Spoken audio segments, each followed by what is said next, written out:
Welcome everyone, I'm Dale and this is Cinema Historia. Two bumbling caretakers, a scholarship hopeful, and a possible college foreclosure.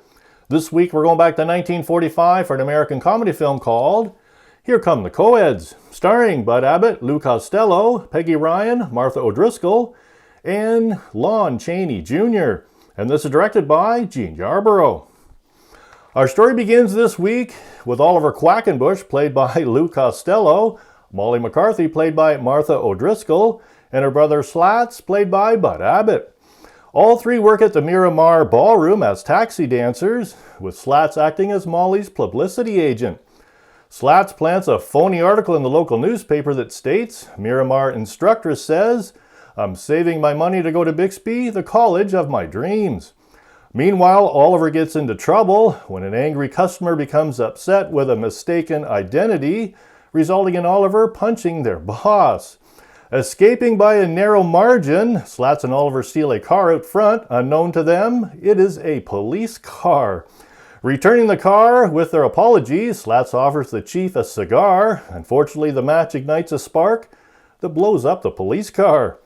Knowing they have to leave town, Oliver, Molly, and Slats begin packing when the dean of Bixby College, Larry Benson, arrives after seeing the ad in the newspaper about Molly's ambitions.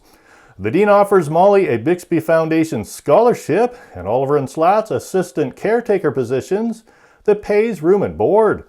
Arriving at the college, Oliver meets Patty, played by Peggy Ryan, and the head caretaker Johnson, played by Lon Chaney Jr., who escorts them to their new living quarters, where the two have a huge mess to clean up. Meanwhile, Chairman Kirkland holds the mortgage on the college and threatens to foreclose if the dean continues to ignore tradition and does not expel Molly. Not wanting to cause trouble, Molly is packed and ready to leave when Larry steps in and encourages her to stay. Slats devises a plan to raise $20,000 to save the school. Oliver will wrestle the masked Marvel, and with the winnings, they will bet on Bixby in a basketball game against Carleton at 20-1 odds. Sounds like fun. So, does a masked Marvel replacement cause Oliver a great deal of pain? Do Johnson and a bookie hire a professional basketball team in place of their opponent? Or does Oliver think he's Daisy Dimple, the world's greatest woman basketball player, and save the day? Released February 2nd, 1945, this was the first of only two Bud Abbott and Lou Costello films, produced by their longtime writer, John Grant. John Grant also wrote The Naughty 90s in 1945, Abbott and Costello Meet Captain Kidd in 1952, and Abbott and Costello Meet Dr. Jekyll and Mr. Hyde in 1953, and the screenplay for Abbott and Costello Go to Mars, also in 1953. And user reviews make such claims as, Here Come the Laughs, Lou takes on womanhood, and Abbott and Costello as caretakers at a girls' school. What could go wrong? Well, just about everything does. And the trivia question this week, did Abbott and Costello add a classic routine to this film? Did Abbott and Costello add a classic routine to this film? So a little more history and the answer to our trivia question right after this.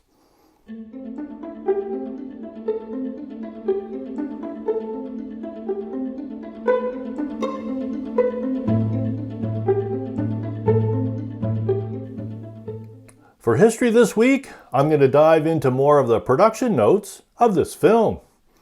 So, the school's main building in the film, Bixby College, was at a Universal backlot Shelby home. The Shelby Mansion was originally built as part of the set for the 1927 film Uncle Tom's Cabin, named after the characters who lived there in the film. Released as an American synchronized sound drama film, the film has no audible dialogue. It was released with a synchronized musical score with sound effects using the Western Electric sound on film process. This mansion has also been seen in the film Written on the Wind from 1956, appeared as the sanatorium in Harvey from 1950. Great film, a great one to watch at Easter. I did it on my channel. The exterior of Applegate Manor in Casper from 1995. And another Abbott and Costello film, The Time of Our Lives from 1946. In 1950, the mansion was moved to the north edge of the back lot and became the first facade on the newly constructed Colonial Street. And I will be doing more history on the Colonial Street in the future. Now known as the Colonial Mansion, the set was moved several times, eventually to the site of the current Colonial Street in 1981. Unfortunately, the mansion was demolished in 2005 as part of the Universal's expansion for the second season of the mystery comedy drama television series, Desperate Housewives. In our film is music by Phil Spitalny and his all-girl orchestra featuring Evelyn and her magic violin. Phil Spitalny was a Russian-born American musician, music critic, composer, and band leader, heard often on radio during the 1930s and 1940s. He rose to fame after he led an all-female orchestra, a novelty at the time. Spitalny also appeared in When Johnny Comes Marching Home from 1942, on Ed Sullivan's television program Toast to the Town, and has a star on the Hollywood Walk of Fame. Here's an inside scoop on our film's basketball game. Lou Costello, in his youth, was a basketball player who specialized in dead-eye free throw shooting, pumped many of the shots himself during the film's production. And just before his comic Song and Dance with Peggy Ryan, Lou Costello jokes, "I feel just like Donald O'Connor." This is an inside joke reference to the series of films Universal was then making with O'Connor and Ryan. Lots of fun. And our trivia question, an answer to our trivia question this week. Did Abbott Costello add a classic routine to this film? Yes, and it was a funny one. Yes, this film includes the oyster stew routine, where Costello attempts to eat a bowl of soup containing an oyster that spits at him whenever he tries to take a sip. A variation using a frog instead of an oyster appears in another Abbott Costello film, The Wistful Widow of Wagon Gap, in 1947. The first time this sketch was filmed, well, it was in the 1926 Billy Bevan film, Wandering Willies. An Australian-born vaudevillian who became an American film actor appeared in over 250 American films from 1916 to 1952.